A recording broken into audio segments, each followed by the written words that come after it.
You know the feeling, right? You're playing a great game, you feel totally in control, and then you make a move. And the second your finger leaves that piece, you see it. The catastrophic blunder. That horrible sinking feeling in your stomach, that's what we're talking about today. Okay, so let's get right into it. Why do we make these mistakes that seem so painfully obvious just 1 second too late? Look, it has nothing to do with how smart you are. It's about a very specific skill, calculation. And in this breakdown, we're going to demystify that whole mental process and hopefully turn some of those blunders into brilliance. So what even is calculation? Well, it's not about being some human supercomputer seeing 20 moves ahead. Not at all.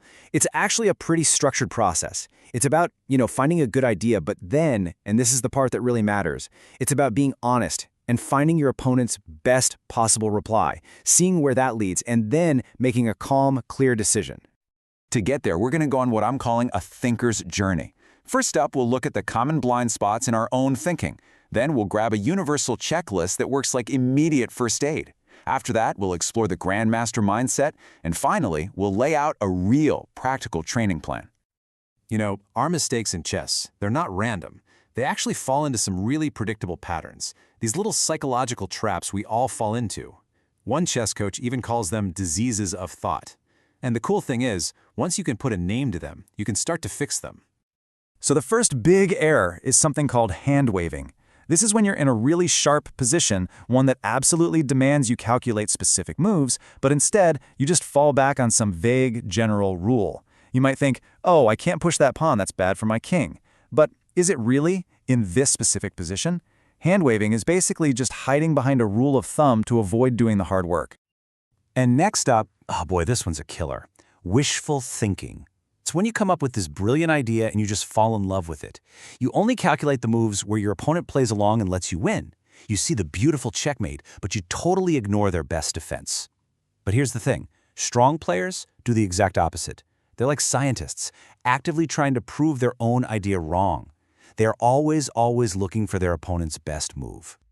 And finally, we've got the famous Kotov syndrome.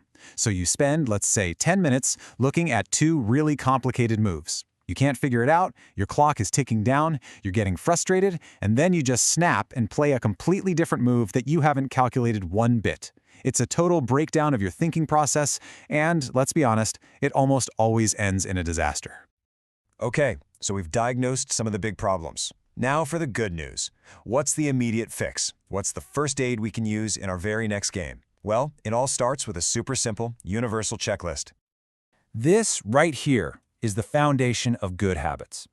Before you even think about your fancy strategic plan, you scan the board for 3 things, and you do it in this exact order: checks, captures, and attacks.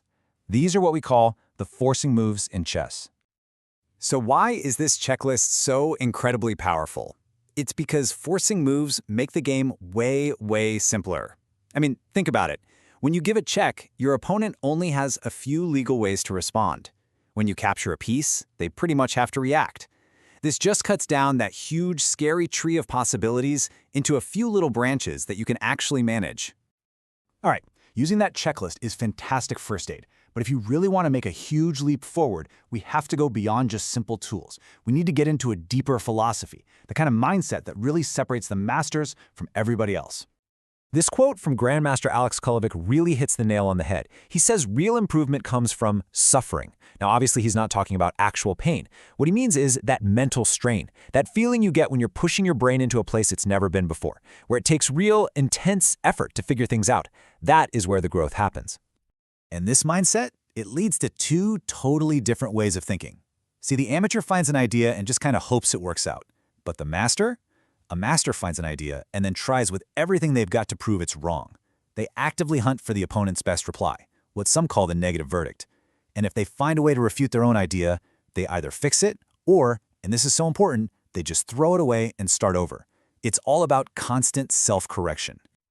So how do we actually build this mental muscle, right? How do we get comfortable with that suffering and start thinking more like a master? Well, it all comes down to having a practical, purposeful training plan.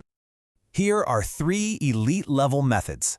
First, solving really hard puzzles. The goal here isn't to be fast, it's to be deep and precise. Second, you've got the woodpecker method. This is where you solve a big set of puzzles over and over again, getting faster each time. It's amazing for drilling patterns into your brain. And third, a method that top coaches think is uniquely powerful: endgame studies.